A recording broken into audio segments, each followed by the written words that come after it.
The American Psychological Association defines trauma as an emotional response to a terrible event like an accident, crime, or natural disaster.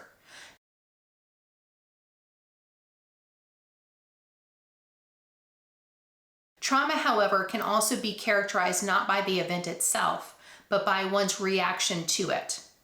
Dr. Peter Levine, who's a well-known psychological trauma theorist, explains that any overwhelming and distressing experience can cause trauma. He believes that trauma is only recognizable by its symptoms. So, for example, some of you may have been directly impacted by a natural disaster like Hurricane Helene or other hurricanes, and some of you may have been indirectly impacted by a natural disaster.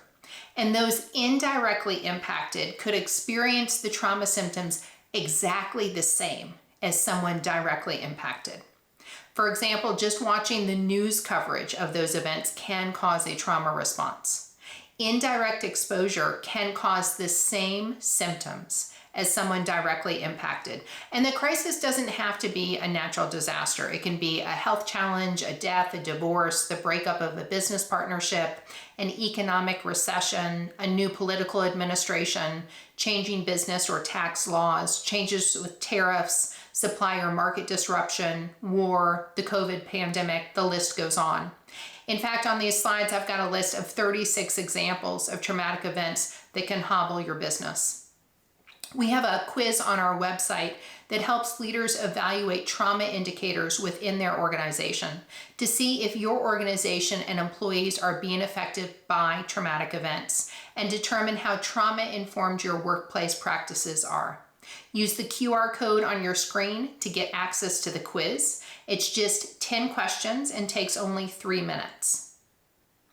Let's talk about what happens to your nervous system when you are faced with an unexpected crisis or traumatic event. According to the World Health Organization, 70% of people globally have experienced a potentially traumatic event, which just makes us human, but causes our nervous system to go into success lockdown during a crisis. Here's what's happening during a crisis. Your brain literally cannot process new opportunities. Your body fights against change, even good change. Your revenue can stay stuck no matter what you try. This is why some of you may freeze before big events. That's your survival response kicking in. Or undercharge despite the amazing results you provide.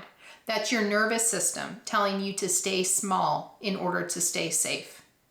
Or sabotage your own success. This is your nervous system fighting change. Or hide when you should be visible. This is your amygdala sensing danger in visibility. When you are in crisis, there are 2 different ways your nervous system or your body will respond. The first is the sympathetic response. Think of your sympathetic nervous system as your body's built-in emergency response team. It's designed for one purpose, to prepare you for immediate action when faced with a threat or crisis. The system activates automatically when you perceive a threat, face a crisis, experience sudden change, feel overwhelmed, or encounter unexpected challenges.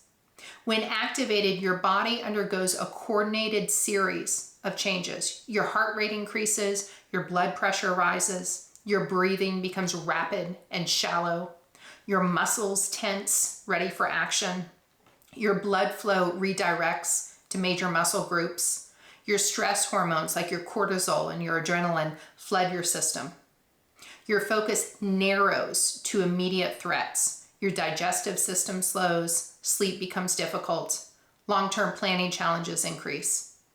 Now, let's explore your body's restoration system, which is the parasympathetic nervous system.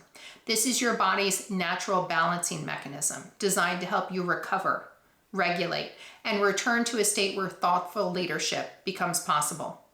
The parasympathetic system is your body's rest and restore team. It activates when you feel safe and calm. It enables your body and your mind to rebuild resources, repair systems, and return to balanced functioning. Think of it as your body's maintenance crew, working to keep all systems running optimally. Your parasympathetic system engages when you feel safe in your environment, when the threat or the crisis is past, when you consciously create calm, or when you practice regulation techniques. When your parasympathetic system activates, your body experiences a series of calming changes. Your cardiovascular system stabilizes. Your body enters recovery mode. Your mental clarity improves. Your solution-oriented thinking emerges. Recognizing when you're in a parasympathetic state helps you maximize these periods for strategic thinking and intentional leadership. The key is learning to create conditions that support this restorative state. Both states serve important functions in crisis with energy, decision-making, timing, and mental state. Sympathetic activation provides immediate response energy, whereas parasympathetic activation enables sustainable leadership. Understanding these states helps leaders recognize and regulate their response. Let me ask you something. Have you ever been in a high-stakes meeting and suddenly realized that your heart was racing so fast that you could barely focus on the conversation? What you're experiencing in that moment isn't just stress, it's your body's sophisticated survival system in action. And here's the fascinating part.